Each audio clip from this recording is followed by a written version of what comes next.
اعوذ باللہ من الشیطان الرجیم بسم اللہ الرحمن الرحیم. ویورز، میں ہوں آپ کا میزبان سید احمد سمیع اور آپ دیکھ رہے ہیں سید احمد سمیع یوٹیوب چینل راولپنڈی اسلام آباد سے. ویورز السلام علیکم. ویورز، آج کا موضوع کوئی اس قسم کا آئے گا کہ میں نے پچھلا ویلاگ ضرور دیکھیے گا، اس کے اندر میں نے آپ کو توشہ خانہ کے بارے میں کوئی بات بتائی کہ توشہ خانہ کا ریکارڈ غائب ہو گیا. تو یہ پاکستان کے اندر ایسے ہی ہے کہ جیسے خزانے میں سے ڈالر غائب ہو گئے.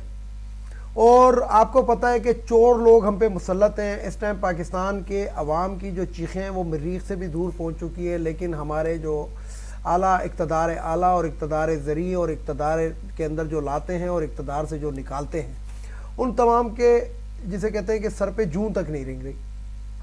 اب میں آپ کو ایک اور بات بتانا چاہتا ہوں. وہ بات یہ بتانا چاہتا ہوں کہ آج عمران خان جو تھے ایک پیشی کے اندر مطلب وہ عدالت کے اندر پیش ہوئے، کیونکہ ان کے پاس تو کیسز اتنے ہیں کہ پتہ ہی نہیں ہے کہ کون سے کیس کے لیے غریب پیش ہوتا ہے. تو بہرحال جب وہ پیش ہوئے تو آج وہ عدالت کے ٹائم سے کوئی 1.5 گھنٹہ پہلے ہی چلے گئے. اور کس لیے چلے گئے کہ وہ اپنے گھر سے نکلے، خاموشی کے ساتھ نکلے، اس گاڑی میں نکلے جو کسی کو بھی نہیں پتا کہ یہ گاڑی کس کی ہے، اس میں نکلے اور سیدھے عدالت چلے گئے. تو اس کے بعد مریم اورنگزیب کا ایک ٹویٹ آیا کہ جناب یہ چوروں کی طرح عدالت آئیں. اب مسئلہ یہ ہے کہ وہ اگر نکلتا ہے اور نکلنے کے ساتھ وہ لوگوں کو لے کر مطلب اس کے جو دیوانے ہیں، جو جسے کہتے ہیں کہ دیکھیں میں نے آپ کو ایک ویلاگ کے اندر کہا تھا کہ عمران خان سیاست سے آگے نکل چکا ہے. اس ٹائم لوگ اس کو عمران خان نہیں کہتے، پارٹی لیڈر نہیں کہتے، چیئرمین نہیں کہتے، اس کو مرشد کہتے ہیں. اور پاکستانی وہ قوم ہے کہ جس کو مرشد یہاں پہ تو جسے کہتے ہیں کہ جو مزارات ہیں ان کے اوپر نظر اور نذرانے چڑھا دیے جاتے ہیں، ان کے لیے جانیں نچھاور کر دی جاتی ہیں. تو وہ تو ابھی مرشد جنہوں نے اپنا مرشد بنایا وہ تو ابھی حیات ہے. تو سوچیں کہ جب ایک مردے کے لیے انسان اتنا کر سکتا ہے تو زندے کے لیے کیا کرے گا. تو بہرحال بات یہ ہے کہ عمران خان کے اوپر جو جھوٹے مقدمات بنائے اور ان مقدمات کے اندر تواتر کے ساتھ پھر جو حکومت کے جو ماؤتھ پیس ہیں، اور جو ماؤتھ پیس کے اندر وہ صحافی بھی ہیں جو جسے کہتے ہیں کہ جن کو ہم لفافہ صحافی کہتے ہیں. تو لفافہ صحافی بھی اپنی طرف سے سب کچھ کر رہے ہیں، دوسرے بھی کر رہے ہیں، تیسرے بھی کر رہے ہیں، جلتی پہ تیل کا کام بھی کر رہے ہیں، لیکن ابھی تک ہو کچھ نہیں سکا. لیکن میں آپ کو ایک امپورٹنٹ خبر دے رہا ہوں. وہ امپورٹنٹ خبر یہ ہے کہ آپ نے سنا ہوگا کہ کل وزیر اعظم ہاؤس کے اندر ایک دم جو تھے وہ آرمی چیف کو بھی بلایا اور DGISI بھی پہنچے. اب مریم صاحبہ کہتی ہیں کہ جناب ہمیں لیول پلینگ فیلڈ دیں. اب جسے لیونگ فیلڈ اگر مانگ رہی ہیں تو اس کے لیے تو عمران خان نے ٹانگ پہ 4 گولیاں کھائیں تھیں، ان کو بھی گولیاں 4 کھانی پڑیں گی، کیونکہ ایک سا ہونا پھر 100 مقدمات عمران خان پہ ہیں تو 100 ان پہ بھی بنے. تو 3 دفعہ اقتدار میں آپ رہے ہیں تو 3 دفعہ پہلے اقتدار بھی عمران کو دیتے تاکہ بالکل ترازو کے پلڑے برابر ہو جائے. یہ تو نہیں ہے کہ آپ 3 دفعہ حکومت کریں، لوٹے کھسوٹے ایون فیلڈ ڈپارٹمنٹ بنا لے اور پتہ نہیں فاؤنڈری فاؤنڈ آ جائے، قطر کی شہزادوں سے بھی جا کے تحفے شوفے لے لیں، BMW گاڑی جو ہے وہ کروڑوں روپے کی گاڑی 6 لاکھ کے اندر لے جائیں، انناس بھی نہ چھوڑیں آپ اس کے اندر، توشہ خانہ کے اندر انناس بھی لے جائیں کہ وہ سنا ہے کہ آنکھیں بند کر کے وہ اوپر عورتیں شورتیں رکھتی ہیں تاکہ وہ تازگی مازگی ہو جائے. تو شاید اس لیے لے گئیں، کیونکہ تو حیرت کی بات ہے کہ بازار سے بھی لے کے کھایا جا سکتا ہے، پیا جا سکتا ہے اور آنکھوں پہ رکھا جا سکتا ہے، لیکن توشہ خانہ ہے تو توشہ خانہ سے لیا. تو بہرحال یہ تمام چیزیں ان کی چل رہی ہیں. لیکن ہو کیا رہا ہے؟ ہو کہ یہ رہے گا کہ جب مریم نواز خود تو مطلب ان لوگوں کے ساتھ یہ ڈائریکٹ بات نہیں کر سکتی، تو وہ ان کے جو جسے کہتے ہیں کہ لے پالک کہہ دیں یا کٹ پتلا کہہ لیں، تو جاوید رشید صاحب جو ان کے جسے کہتے ہیں کہ مریم نواز گروپ کا شخص ہے، اس کو ہائر کیا گیا کہ جناب وہ وزیر بھی ہے کہ وزیر بولے گا تو کچھ ہوگا نہیں، کوئی مقدمہ نہیں بنے گا. میں بولی تو ہو سکتا ہے کہ کوئی سرپھرا میرے خلاف بھی درخواست دے دے جس طرح عمران خان کے خلاف درخواستیں دی گئی ہیں.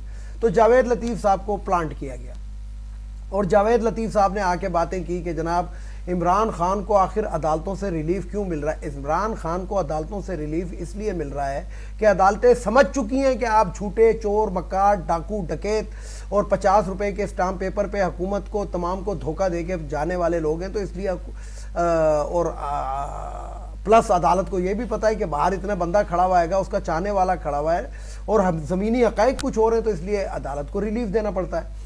اور جب یہ بات طاقتوروں تک پہنچی، طاقتور کون سے؟ پاکستان میں 2 ہی طاقتور ہیں، ایک جن کے ہاتھ میں قلم ہے ججز، اور دوسرے جن کے ہاتھ میں رائفل ہے فوج. تو جب طاقتوروں تک پہنچی تو انہوں نے شٹ اپ کال کر دی. انہوں نے کہا کہ شٹ اپ. آپ نے اگر سیاست کے اندر رہنا ہے تو سیاست میں مقابلہ کریں. پنجاب کا الیکشن ہوگا، اپنے ٹائم پہ ہوگا. کے پی کا الیکشن ہوگا as per the judgment of supreme court of Pakistan and under the umbrella law of Pakistan constitution. تو آئین کے تحت اور چھتری کے نیچے انہوں نے کہا کہ جناب الیکشن ہوں گے، آپ اس میں حصہ لیں، اور حصہ لینے کے بعد جس کے پاس بھی جو بھی زیادہ سیٹیں لے جائے، جو بھی ون کر جائے، اس کو اقتدار منتقل کر دیں بھلے. اور اگر آپ کو زیادہ وہ کرنا ہے تو آپ بریک کریں، قومی اسمبلی بھی بریک کریں، سندھ بھی، بلوچستان بھی ساری بریک کریں، اور آ جائیں پھر جنرل الیکشن کرا لیں. لیکن مریم صفدر صاحبہ کو ایک شٹ اپ کال دے دی گئی. وہ کہتی ہیں کہ جناب نواز شریف کو ریلیو نہیں ملتا، عمران خان کو ریلیو مل رہا ہے، لیکن نواز شریف جو ہے وہ پاکستان نہیں آ سکتے. بھائی آپ کے بھائی کی حکومت ہے، اسلام آباد میں آگے لینڈ کریں، جیسے ڈالر ڈکار اسحاق ڈار نے کیا تھا. یا آپ زیادہ اگر آپ کو ڈر لگائے تو آشیانہ زرداری پہ لینڈ کریں، یعنی سندھ میں لینڈ کریں، بلوچستان میں لینڈ کریں. پنجاب کے اندر آپ ہی کا لے پالک بیٹھا ہوا ہے، آپ ہی کا جسے کہتے ہیں 12واں کھلاڑی بیٹھا ہوا ہے، پنجاب میں آ کے لینڈ کر لیں. لیکن نواز شریف صاحب کو پتا ہے، وہ 3 دفعہ پرائم منسٹر بھی رہا ہے، اس کو پتا ہے گا کہ جناب پھندا جو ہے وہ بڑا کلوز ہے گا اور پڑے گا سیدھا، کیونکہ کئی پتہ نہیں کہ عدالت کے اندر کس ٹائم رخ بدل جائے، کون سا وکیل آئے اور کون سا وکیل کیا کر دے.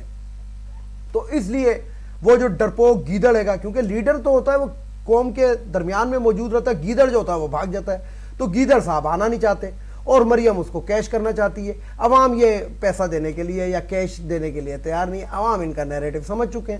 تو بہرحال بات یہ ہوئی کہ جب یہ تمام چیزیں کھل کر سامنے آئیں تو اسی وجہ سے عدالتیں جو ہیں وہ بھی ریلیف دینے کے لیے اس کے اندر آ جاتی ہیں. ریلیف نہیں دیتی، عدالتوں نے اپنا فیصلہ دینا ہوتا ہے. کسی ادارے کی کوئی عزت نہیں ہوتی، بلکہ ادارے کی عزت کے بجائے ادارے کی ایک ذمہ داری ہوتی ہے کہ یہ ذمہ داری میں پوری کروں.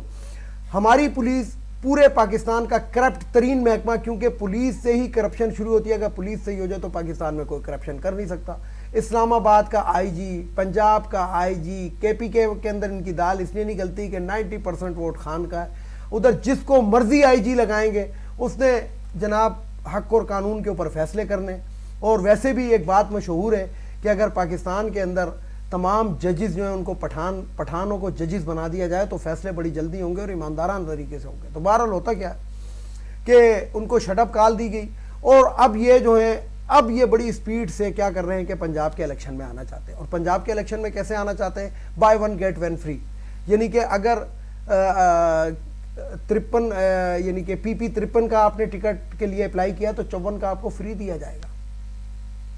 لیکن یہ دال بھی اب بک نہیں رہی، ان کے پاس کینڈیڈیٹ ہی نہیں ہے. جبکہ عمران خان کے باہر جو ہے گھر کے باہر لائن لگی ہوئی ہے کہ جناب ایک ایک سیٹ کے لیے 4 امیدوار ہیں اور ان کا کوئی ٹکٹ لینے کے لیے تیار نہیں. سیم انہوں نے جو عمران خان نے لنگر خانے شروع کیے تھے، جو اس نے دسترخوان شروع کیے تھے، جو اس نے احساس پروگرام شروع کیا تھا، جو اس نے رات کو رہنے کے لیے وہ جگہیں بنائی تھی، کیا کہتے ہیں اسے، مہمان خانے بنائے تھے، ان کو ختم کر دیا.